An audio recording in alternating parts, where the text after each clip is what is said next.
Legislativa Languiru. Nós vamos seguir nossa série de entrevistas com vereadores eleitos de Lajeado. Hoje, a vez de Isidoro Ornarineco.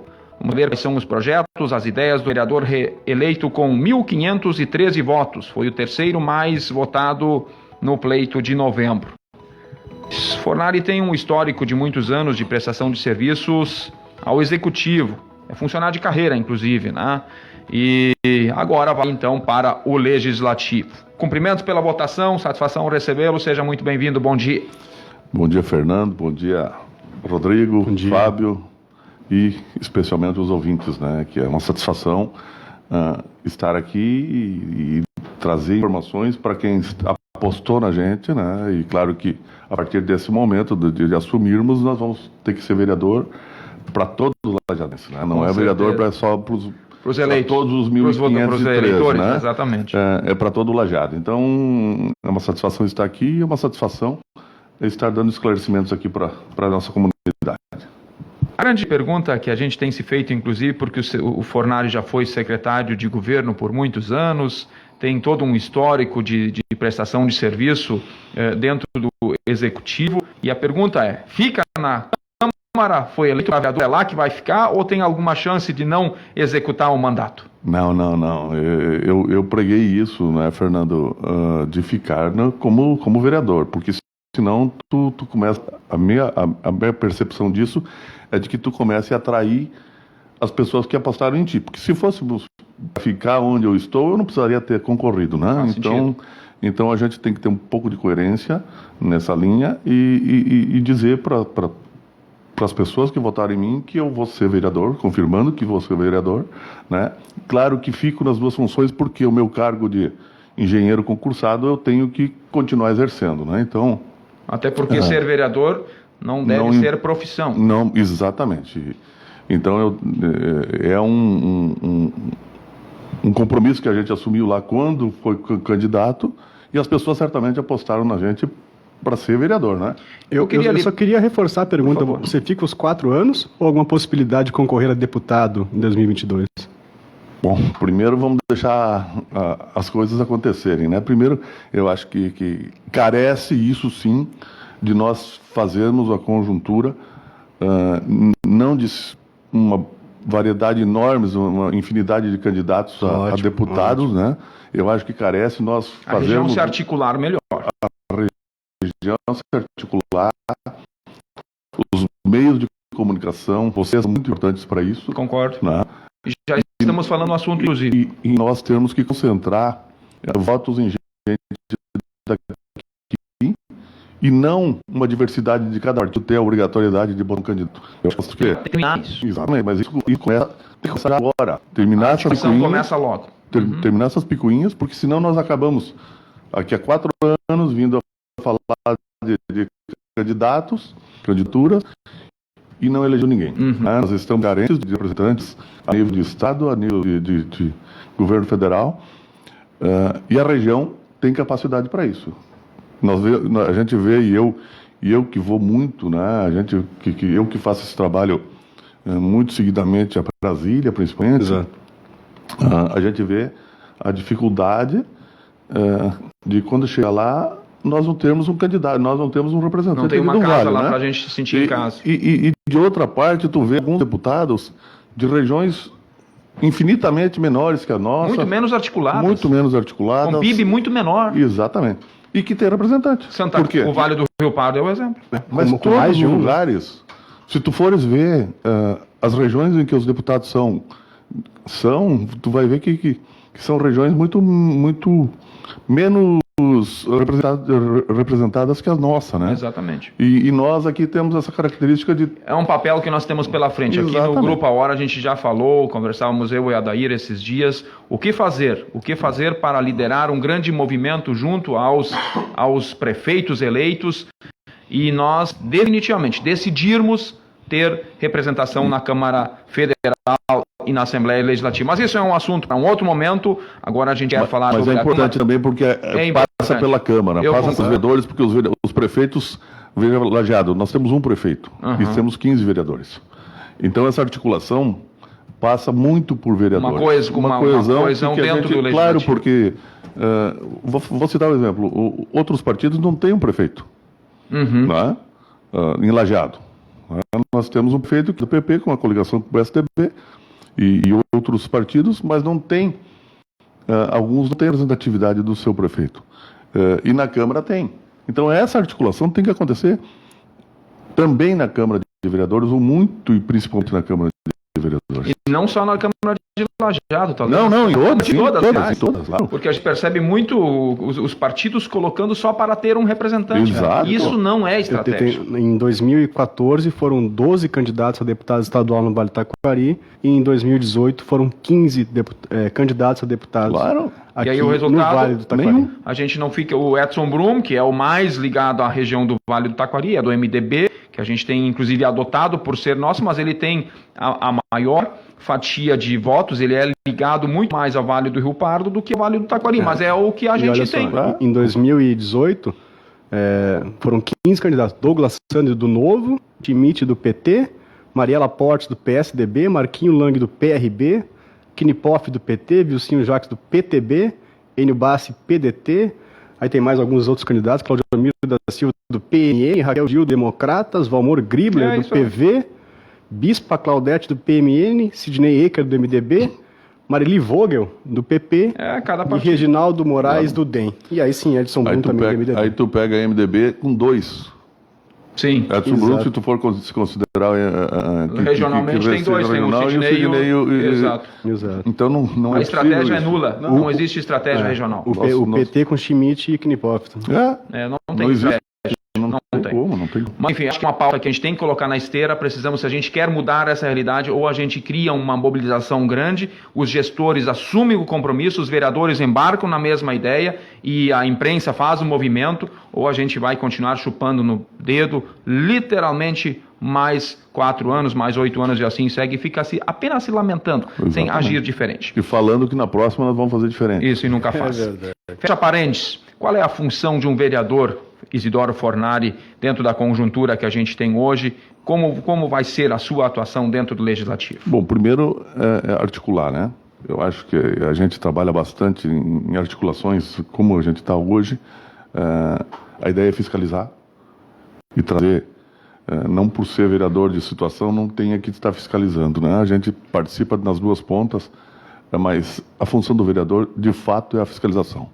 Não adianta eu dizer aqui que tem projetos para isso, projetos para aquilo, que o vereador não tem muitos projetos. O vereador tem que fazer a fiscalização, ajustar legislações para o bem da comunidade, para o bem de Lajeado, né? E como fiscalizar também estando dentro do Executivo? Porque é mais fácil ou mais difícil? Eu acho que ajuda. Eu acho que ajuda porque tu tem o conhecimento, né? Eu estou com 32 anos de área pública, né? 32? 32, vai para 33. Então a gente tem muito conhecimento e já trabalhei em uma série de secretarias. Trabalhei com o prefeito Cláudio. Quais secretarias tu já assumiu, Fornari? Praticamente. Não, eu acho que é mais fácil dizer que eu não assumi, né? Qual tu não assumiu, Fornari? Eu assumi Secretaria de Obras, né, por 5 anos, 3 anos Secretaria de Planejamento, substituí secretário da STAS, na época era STAS, né? Secretário do Esporte, né? Juventude, Esporte e Lazer. Secretaria de Governo, então... Só falta ser prefeito. Passamos por muitas, né? E essa da coordenadoria agora, que quase que tem um status de secretaria, né? Porque é ligada diretamente ao prefeito. De projetos especiais. Projetos especiais, né? Então, a gente teve uma escola de bons exemplos, né? Prefeito Schumacher, trabalhei com o prefeito Schumacher por 12 anos, né? Prefeito Cláudio Schumacher. Com a dona Carmen por 8 anos, né? Como secretário. Com o Schumacher, 4 anos como engenheiro e depois 8 anos como secretário. Com a prefeita Carmen, por 8 anos como secretário. Agora com o prefeito Marcelo, então, esses 4 anos, numa função bem estratégica, bem relevante. Eu estava somando há poucos dias, nós tivemos em 3 pessoas um envolvimento, 3 pessoas e mais uma que trabalham comigo, eu e mais 3. Eu visito algumas vezes o setor e eu sou testemunha, são 3. Muito enxuto. Nós trabalhamos e giramos nesse setor aproximadamente 40 milhões de reais nesses 4 anos, né, em obras, em serviços, enfim, em 3 pessoas. 4 pessoas, tem um geólogo lá que está com a gente lá também, mas especialmente nos projetos trabalhamos em eu e mais 2 pessoas. Então, isso te dá um conhecimento e te dá esse envolvimento bastante grande que vai com te a comunidade, ajudar provavelmente claro, na Câmara. Claro, e aí os esclarecimentos que se fazem necessários às vezes levantando polêmicas que faltam esclarecimento, a gente daqui a pouquinho tem condições de na hora Por falar corrigir. Ou evitar incêndio. Ou evitar, exatamente. Então, e é uma característica minha, né, do diálogo, da conversa. É mais bombeiro do que incendiário. Isso mesmo. Então, Por falar em polêmica, a gente percebe que vamos ter um embate inicial na Câmara de Vereadores de Lajeado com algumas ideias quanto ao custo e ao formato do legislativo que está colocado. Sempre tenho citado o Alex Schmidt, que foi o primeiro entrevistado aqui no programa sobre essa questão dos 15 vereadores, e ele disse que ele vai propor uma reforma administrativa para o legislativo, pensando em economizar, fazer economia dentro do parlamento. E, inclusive, outros vereadores, especialmente os mais novos, os novos que foram eleitos, de propor redução no número de assessores. Os veteranos, os vereadores reeleitos, que é o caso do Carlos Ranzi, do Lorival Silveira, do Ederson Spor, enfim, disseram que vão manter e defendem a manutenção de 2 assessores e de toda a estrutura administrativa que temos dentro do parlamento. Qual a sua opinião sobre tudo isso? Bom, eu inicialmente vou colocar um assessor. Né? Eu acho que a economia tu não mostra em número de pessoas. Eu acho que a economia te mostra justamente aquilo que eu falei anteriormente. É o serviço. Qual é o serviço que tu quer prestar? Que às vezes um vereador, não tendo nenhum assessor, pode ser caro. Um vereador com 2 assessores pode ser barato. Depende do serviço que ele vai apresentar à comunidade. Eu acho que a comunidade precisa e carece do resultado do que um vereador apresente, né? Qual é o resultado que a comunidade espera? Eu acho que o envolvimento com a comunidade, saber o que a comunidade está querendo. Por exemplo, agora a maioria não sabe, vocês não sabem. Nós vamos ter agora, nos próximos dias, está tendo uma dificuldade na questão da aprovação do plano diretor, com as pessoas que estão trabalhando, os funcionários da prefeitura, os trabalhadores, principalmente da arquitetura e engenharia, que aprovam projetos. Tem alguns questionamentos já do plano diretor que carecem de esclarecimentos. Então, isso é o que a comunidade quer, a agilidade do poder público. Né? O poder público hoje, por si só, por atender legislações, ele é moroso. Né? É difícil. Se nós não pudermos ajudar, não podemos atrapalhar. Então, eu acho que essa é a finalidade de quem está na área pública, não é só o vereador, é quem está na área pública. Se nós não tivermos a capacidade do poder público de ajudar, porque a legislação muitas vezes impede isso, nós não podemos atrapalhar a iniciativa privada, a iniciativa de quem está querendo fazer com que a nossa Lajeado ande para frente. Né? Então, esse é o nosso lema, essa é a nossa vontade. Para tu teres uma ideia, na campanha eu visitei gente e o cara me disse: o senhor já me ajudou. Mas da onde? Eu não sei, não te conheço. Não, né? Eu intermediei algumas situações na questão de saúde para a esposa dele, eu não conhecia, só tratei por telefone com ele, a gente conseguiu resolver uma situação. Então esse é o envolvimento, eu acho que a comunidade quer de um cara, de uma pessoa que participa da área pública, né? Eu não conhecia ele, fomos lá, sensibilizamos em função da dificuldade que ele tinha, né? E a gente conseguiu atender. Eu acho que essa é a visão que eu tenho de quem está na área pública. No caso do vereador, deixa eu lhe perguntar, é interessante essa percepção, mas a gente tem visto que em muitos momentos o vereador tem se tornado numa função assistencialista que deve ser a função do Poder Executivo, do secretário da Saúde, de sua equipe, de seu staff do Executivo. Mas o que a gente tem visto ao longo dos anos é vereador resolvendo cirurgia, é vereador resolvendo óculos para um morador que não tem. Não que seja um problema, o cidadão que está ganhando vai ficar muito agradecido, mas esta não é a função principal do vereador. Não. Como nós podemos fazer com que isso dê uma evolução, porque a gente percebe que isso está incrustado, isso está quase criado uma cultura dentro do Poder Legislativo. Nós precisamos quebrar isso. Precisa quebrar. Mas eu acho que aí é que vai a conversa, Fernando. É aí é que vai a conversa de quem está e quem conhece um pouco da área, porque muitas vezes o secretário não tem esse contato com as pessoas de fora. Como um vereador tem na sua comunidade ou na sua, enfim.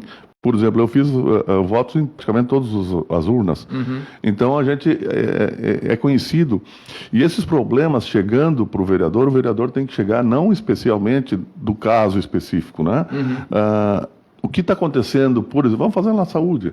O que está acontecendo na saúde? Por que tem tanta reclamação? Pois é. E aí tentar resolver. Eu vou propor já, e claro que é uma proposição a ser conversada com os vereadores, que futuramente com meus colegas, de que nós não deixemos, nós sempre, todos os anos, nós temos um saldo, né, de recursos que a Câmara não usa.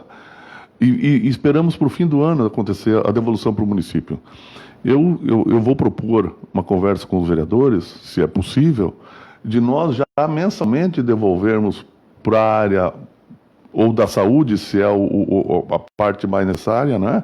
Ou, enfim, para uma outra área, que se faça isso mensal, porque a saúde não espera um ano. Né? O problema da saúde não vai esperar um ano. Se nós tivermos os recursos mensais, com a possibilidade do Poder Executivo estar usando desses recursos mensalmente, nós teremos atendimento mais rápido, né? Não precisamos chegar lá no fim do ano e fazer uma conversa, vamos destinar tanto para um clube, tanto para... Não que não seja importante, mas eu acho que essa definição tem que acontecer pelo Poder Executivo. Perfeito. Eu queria saber se de alguma forma te surpreendeu a votação. Isso foi a primeira vez que você concorreu a vereador? Não, eu concorri a segunda vez. Quando foi a primeira? Foi em 2000 na eleição passada, né? Tu foste candidato na outra? Fui. Eu fiz 720 ou 702 votos. E você mais que Mais dobrou agora. que dobrou. É, claro, eu fiquei um ano e meio fora, um ano e meio fora, na época do governo Schmidt, né? Saí, pedi uma licença não remunerada, deixar claro aqui para não criar confusão. Sim. Não remunerada. Fiquei um ano e meio fora, então, e depois a gente criou um grupo para ajudar e para mudar naquela ocasião, né? E fizemos, então, uma candidatura de última hora, porque era mais mesmo para somar. Sim. Né? Naquela oportunidade era para somar. Deu certo o prefeito, né? Então a gente aí teve esse envolvimento maior e as urnas mostraram isso, né? Então a maioria diminuiu votos, né? De quem já, principalmente dos antigos, né? Acho vamos que só falar assim. O Fabiano Bergman e o Lorival aumentaram. Então um crescimento bastante grande, mais do que dobrou, né? Exato. Aumenta a responsabilidade. Aumenta a responsabilidade e agora tem que enfrentar, né? Por falar em responsabilidade, o prefeito Marcelo Calmo ganhou com quase 20 mil votos de diferença sobre a segunda colocada, Márcia Scherer. Igualmente, aumenta a responsabilidade. Enquanto vereador, qual vai ser o seu papel para que esta vitória tão expressiva não crie uma certa zona de conforto? Que não... Como evitar para que isso aconteça ou não tem chance nenhuma disso acontecer? Não, eu acho que tem chance sim. Tem chance sim. A acomodação, e normalmente na reeleição acontece algumas acomodações, sim. Eu acho que às vezes a renovação é importante, como aconteceu na Câmara, né? Por isso aconteceu também, a comunidade também quis fazer essa mudança, né? Mas existe a preocupação e por isso, minha experiência de 30 anos mostra isso. Mas a gente tem muitos projetos e tem projetos muito importantes a serem tocados, né? Por exemplo, a BR-386, né? A duplicação da BR-386 que vai mudar a figura de lajeado nesse primeiro momento do trevo da RS-130 até o final do perímetro urbano de Lajeado. Então, em princípio, inicia agora em fevereiro. fevereiro. Em fevereiro. Nós estamos discutindo com a CCR alguns detalhes que estão aí, não estão agradando Ali em Olarias. em Olarias. Há uma reclamação, inclusive, depois a gente volta, mas ficando neste assunto, o vereador Sérgio Rambo está repetidas vezes na Câmara de Lajeado, reclamando que não está sendo ouvido, que não está conseguindo falar. O que está acontecendo? Não, nós estamos conversando, nós tivemos uma live quarta-feira com o pessoal da CCR, mostrando nossas reivindicações, mostrando os problemas que estão acontecendo e o anseio, especialmente daquela comunidade, né? Qual é o problema? Nós temos ali dois problemas, na verdade. A localização da passagem, inferior ou superior, depende do ponto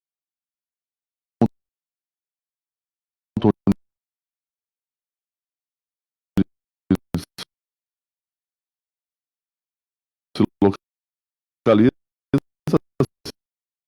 se for no ponto onde estava previsto, onde nós começamos a discutir lá,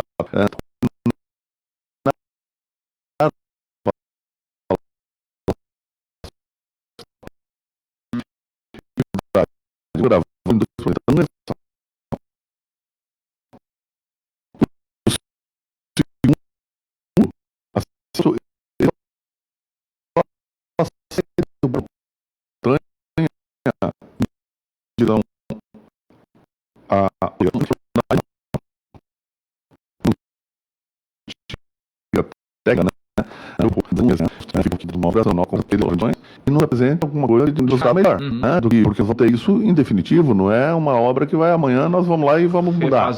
Refazer, não vai acontecer assim. Então, essa é a nossa preocupação e o ajuste tem que ser agora. Né? Não dá para fazer depois. Exato. Então, essas brigas nós estamos tendo, brigas que eu falo no sentido técnico, né? Sim.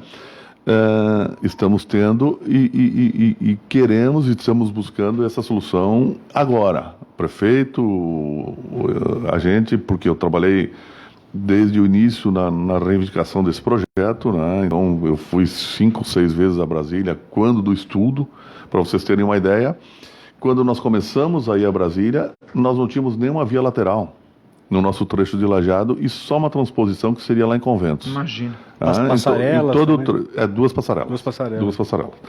Nós conseguimos botar em todo o trecho, foi a cidade com maior, que foi mais contemplada nos projetos, nós conseguimos fazer 4 transposições, 4 passagens de bairro, né? Vamos falar assim, para fazer a interligação entre a cidade. Não é passarela. Não. Passarelas também, para pedestre. Eu estou falando de passagem de bairro, interligação via veículo, via automóvel, Hoje só uma, né? No hidráulica ali com o Alto do Parque. E nós conseguimos incluir nesse projeto toda a via lateral, com 8 metros de largura, dos dois lados. Fora toda a extensão, desde quando? Desde 400 metros antes do arroio Forquetinha. Então, desde lá até a RS 130, nós vamos ter via lateral. Vai ficar do lado direito? Dos dois lados. Dos dois lados. Né? Então, nós contemplamos um projeto muito bom no incremento do processo. Tem via lateral dos dois lados? Dos dois lados, com 8 metros, com calçada de passeio. Né? Com fechamento para que o pedestre não atravesse as pistas em função da segurança. Perfeito. E aí, nesses locais, com passarela. E no projeto original tinha só a passagem em Conventos. Então nós conseguimos incrementar bastante esse projeto, né? Contemplamos muita coisa que não estava previsto, e agora esses ajustes que são necessários porque o projeto não dava esse nível de detalhamento, né?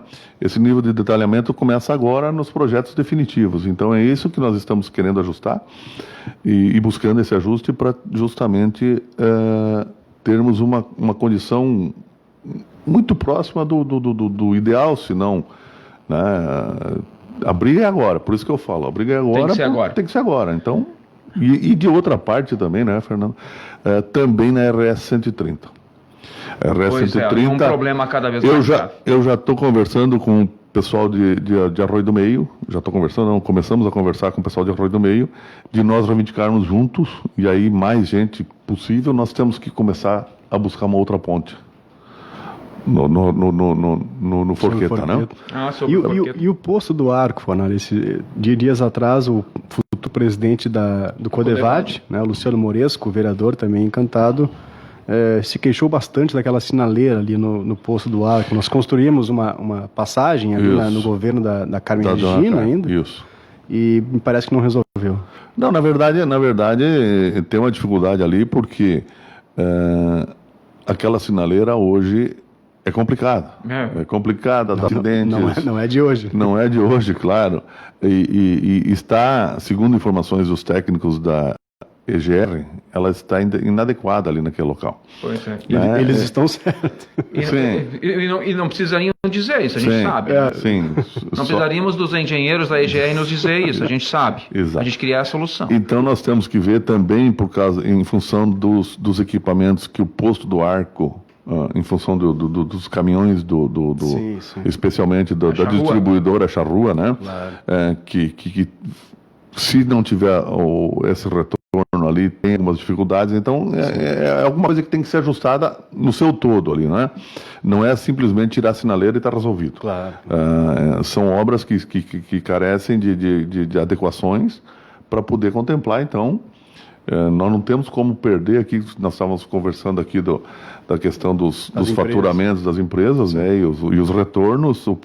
A Charrua é muito importante para Lajeado. Ela está, inclusive, enquanto vocês conversam. E a RS ela é muito importante para a BRF. Claro. E aí, então, exato. E aí, e também outra nós retomarmos agora, passando a eleição, porque a eleição acaba atrapalhando o andar das coisas, né? O Charrua é o 11º. Então. E nós conversamos ontem, inclusive estava conversando com o prefeito ontem, de nós retomarmos o assunto BRF, né? Aquele trevo da BRF. Pois é, tem que ter uma solução. Tem solução, a solução está posta, já estava contemplada, inclusive, né? Com a BRF e com o governo do estado, porque a BRF o projeto já está pronto. A BRF estava concordando em fazer antecipação do ICMS, né? O governo do estado estava concordando em abrir mão desse ICMS para fazer esse investimento. Estava tudo pronto. Em função da pandemia, travou tudo. Nós conversamos com o André Arndt, que é diretor financeiro da EGR. O André participa junto. Alguns meses atrás ele também confirmou. Participa junto nesse pleito aí também, né? E aí, isso estava posto e estava ajustado para ir para projeto de lei, para a Assembleia, inclusive, para contemplar isso. E aí travou? Ele travou em função da pandemia, porque ninguém sabia o que ia acontecer. A BRF também retraiu, porque teve uma parada nesse meio tempo. Então, é um assunto que tem que ser retomado. Urgente, né? Urgente, porque nós temos que aproveitar essa linha que está andando aí com o governo, concordando nessa forma, a BRF concordando, para que essa obra comece. É uma obra muito grande, não é simplesmente... Qual é a projeção? É um viaduto? É uma passagem inferior semelhante a essa lá do posto do Arco. Né? Deslocando o eixo, não seria mais a travessia pela rotatória que tem hoje, desloca o eixo na frente do bailão ali, porque tem um desnível ali, aproveitando esse desnível para que não precisasse subir. E a rotatória some, né? A rotatória some, volta o fluxo, traçado original. O fluxo de quem não usa as vias marginais da cidade, né, que vai em direção a Venâncio, enfim, ou a Cruzeiro, passa reto como era antigamente. Exato. E o fluxo dos veículos que transitam para a travessia fariam por baixo desse... E o trevo da BRF some. Some. Ele volta à situação original. Com vias laterais, desde aqui do CD da IMEC, né, até encontrar com a BRF lá, então, né, na Carlos Porfílio, em direção a Santa Clara. É um projeto bem audacioso, um projeto maior do que a gente tinha proposto, que nós tínhamos proposto. Enquanto não sai a duplicação, enquanto não sai o pedágio, vamos fazer a nossa parte. É claro. Não, e temos que brigar por isso, temos que brigar por isso, e até porque nós temos a concordância, nós temos que retomar essa concordância para que a economia se estabilizando, certamente essa proposta que foi feita lá, ela retoma com tranquilidade, né? Para voltar à Câmara, eu queria saber se você tem o anseio e desejo de ser presidente da Câmara de Lajeado. E já estão discutindo. Estamos discutindo. Ontem mesmo tivemos uma reunião. Vocês são maioria na Câmara. Sim, estamos discutindo isso e é importante que se discuta, né, para que a gente não fique aqui com uma bandeira sozinho. Eu acho que não adianta a gente dizer... São 15. São 15, eu acho que a Câmara precisa de ter um presidente, né, e essa discussão... Já tem um nome sendo ventilado com mais força? Não. Estamos falando ontem, foi a primeira reunião para ver como é que nós conduzimos isso, né? O seu nome está à disposição? Está à disposição, com certeza, né? Eu conheço muito do Executivo e conheço pouco do Legislativo. Parece brincadeira, com 30 e poucos anos a gente concentrou sempre o trabalho na área executiva, né? Mas precisa ter, e a gente está lá para aprender. E trazer ideias novas e também aprender com quem está lá, né? Então essa é a ideia. Então essa discussão começamos ontem à noite, uma conversa, né? Com um grupo de vereadores da situação, para ver a condução desse assunto e de que forma, como vamos adequar, como vai ser, como se pensa. A gente lembra que na legislatura passada a decisão da Câmara, da presidência da Câmara, lá no primeiro dia, do dia da posse, inclusive, deu maior confusão. Era para ser depois ia ser o Valdir Guige, na reta final, no último minuto, acabou mudando o voto, acabou sendo o Lorival Silveira. O primeiro foi o Blau. O Valdir Blau, exatamente, que acabou o Lorival votando no Blau, enfim. Isso. Mariela acabou não indo porque ela concorreu a deputada. Mas ela... Não. Acabou. Não, na primeira ela esteve, votou. Sim. Votou, mas votou. É que o acordo seria Blau. Não. E depois a Mariela assumiria, mas ela acabou não assumindo porque ela concorreu a deputada. Outra pergunta, Fornari. Desejo de ser prefeito. Ele existe? Olha só. Claro que a gente está na área pública e tem que galgar coisas maiores, né? Esse desejo existe, né? O prefeito, ou fazer parte da majoritária, não vamos nem falar em prefeito ainda, porque é muito cedo, né? Agora, depende do trabalho que a gente vai apresentar. Não adianta a gente ter desejo e apresentar um trabalho ruim, né? Eu acho que o reconhecimento, aquilo que eu falei, de ter feito 700 votos e depois dobrar. Essa votação, foi um reconhecimento, né? Então, esse trabalho tem que continuar, para que a gente possa ser um dos indicados lá adiante, né? Porque não adianta só a pretensão da gente ser. Acho que a comunidade é que tem que avaliar isso. Quem decide isso é a comunidade. Comunidade, né? E não adianta... O PP não pode indicar o Câmara, então... Exatamente. Então está em aberto, claro. Tem que criar líderes. Isso. E aí eu acho que o trabalho que se vai fazer é que se acredita, se credencia ou não. Deve ser por meritocracia. Claro, porque não adianta porque eu estou muitos anos lá, não vai ser assim, né? Tenho gente com mais tempo lá e não está envolvido nisso. Então... É verdade. Cumprimentos pela votação, 1.513 votos, cumprimentos pela conquista de chegar na Câmara de Vereadores. Foi satisfação recebê-lo, teremos outras oportunidades com certeza ao longo dos próximos anos. Satisfação sempre te receber aqui no estúdio. Até uma próxima oportunidade. A satisfação é nossa de estar aqui fazendo algumas colocações para vocês e para os ouvintes, né? E sempre à disposição, não só para vir aqui falar coisas boas, quando tiver dificuldade a gente tem que vir aqui também. E chamaremos com certeza. E com tranquilidade vamos aqui, porque a gente tem condições de também dizer não, também é uma resposta, né? Ótimo. Às vezes é mais importante que dizer sim sempre. Exatamente. 9h58, Rodrigo, é isso? É isso.